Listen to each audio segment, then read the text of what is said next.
Bom dia pra todo mundo. Gente, deixa eu só ligar a luz de novo, que eu sempre esqueço.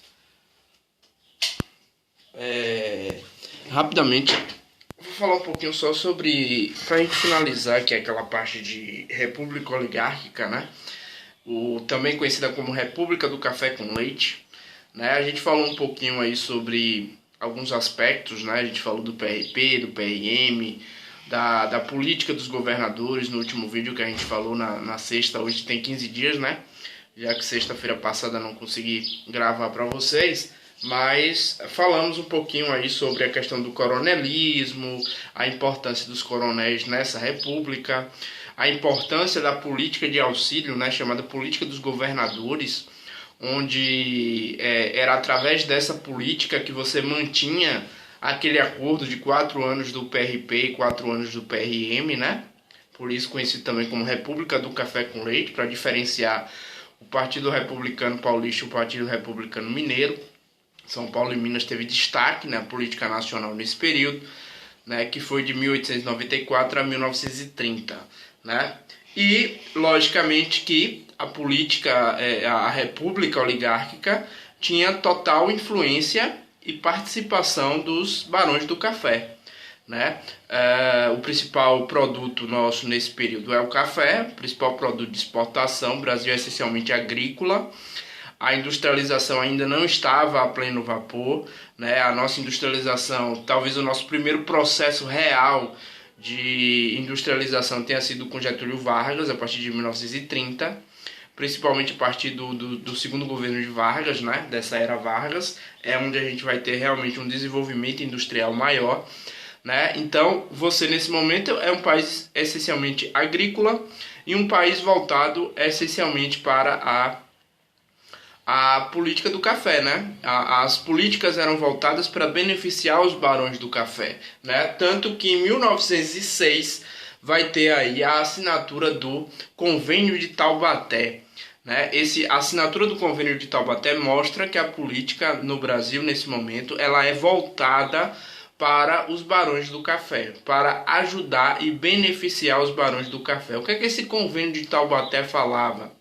Esse Convênio de Taubaté, que foi assinado em 1906, né? O Convênio de Taubaté foi assinado justamente dizendo o seguinte, que caso os cafeicultores ou os barões do café tivessem problema para vender os seus produtos, esses produtos eles seriam comprados pelo governo, né? É aí que em 1929, com a crise de 29, né, aquela crise mundial que aconteceu devido a uma crise de superprodução, né, lá nos Estados Unidos. Isso gerou uma crise mundial, né, e a crise de 29 levou, né, a colocar em prática esse convênio de Taubaté que dizia justamente isso: caso os barões do café não conseguissem vender a quantidade necessária de café, o governo se responsabilizava por comprar esse café.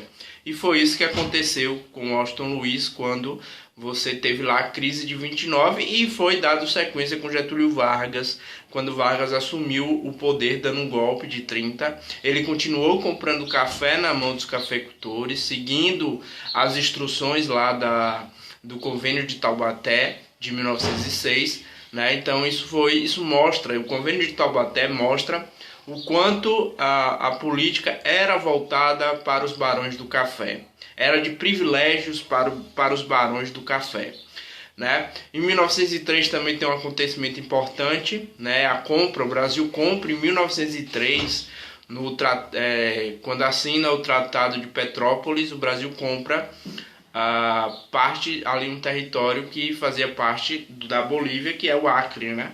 O Acre foi o nosso último, foi a nossa última federação, né? Nosso último estado confederado, comprado em 1903 através de um acordo com a Bolívia. O Brasil comprou aquele território que hoje é o Acre, né? Através do Tratado de Petrópolis, isso em 1903. Então esses dois acontecimentos são importantes da República Oligárquica e, logicamente, que o último governo, o governo de Washington Luiz, né? Washington Luiz, na verdade, ele deveria indicar um candidato do PRM para ser candidato e naquela estratégia vencer as eleições, né? Porque tinha a política dos governadores garantir essa vitória. Então, o Washington Luiz deveria indicar para lhe suceder um candidato do PRM, Partido Republicano Mineiro. Esse candidato era um cara chamado Antônio Carlos. Não é Antônio Carlos Magalhães, não, né? É outro Antônio Carlos. E, na verdade, o Washington Luiz, ao invés de indicar Antônio Carlos, ele vai indicar Júlio Prestes, né? Júlio Prestes, que vai, de certa forma, ele é do PRP paulista, né? Um paulista, e isso começa a corromper e a criar uma resistência dentro desse acordo. Na verdade, é o fim do acordo, né? Porque pelo acordo político que existia, o grande acordo nacional, era que 4 anos fosse do PRP, 4 anos fosse do PRM, né? E isso não aconteceu, porque o Washington Luiz, ao invés de indicar um candidato do PRM, né, que era, naquele momento, o Washington Luiz é paulista, ele deveria indicar um candidato do PRM, ele indica, na verdade, um candidato do PRP, né, mais um paulista, Júlio Prestes. E aí é que começa o desagrado, né, de Minas Gerais, né, o desagrado também de outros estados. O Rio Grande do Sul também vai ficar ao lado de Minas Gerais, né? Nesse momento no Brasil a gente está tendo um movimento tenentista, né, o movimento dos tenentes aí que rodou o Brasil inteiro, né? Foram mais de 24 mil quilômetros, né, esse movimento tenentista tentando convencer as pessoas de que a República Oligárquica ela já era ultrapassada e que ela garantia benefícios e privilégios para uns e para outros não. E justamente o movimento tenentista se junta com um cara chamado Getúlio Vargas, né? Getúlio, que era gaúcho, né? O estado do Rio Grande do Sul ele se une ao estado de Minas Gerais e leva, né, o movimento tenentista leva Getúlio Vargas até o poder. Na verdade, que é chamado de golpe de 30 por muitos, principalmente pelos paulistas, é chamado de Revolução de 30 por Getúlio Vargas, né? É aí que Vargas vai dizer que agora é a República Nova, né, e que tudo que passou era a República Velha. Por isso que a gente conhece esse período aí, de 1889 a 1930, como República Velha, né? Esse foi um termo utilizado por Getúlio Vargas. É uma visão aí positivista, né, de que tudo que está para frente é progresso e o que está para trás é ultrapassado. E aí ele vem com esse termo, né, dizendo, olha, tudo que passou aí é República Velha, agora vem o novo, né? Pelos partidários de Getúlio é a Revolução de 30 e pelos paulistas, principalmente, é o golpe de 30. Getúlio é colocado no poder e assim a gente inicia o período chamado de Era Vargas.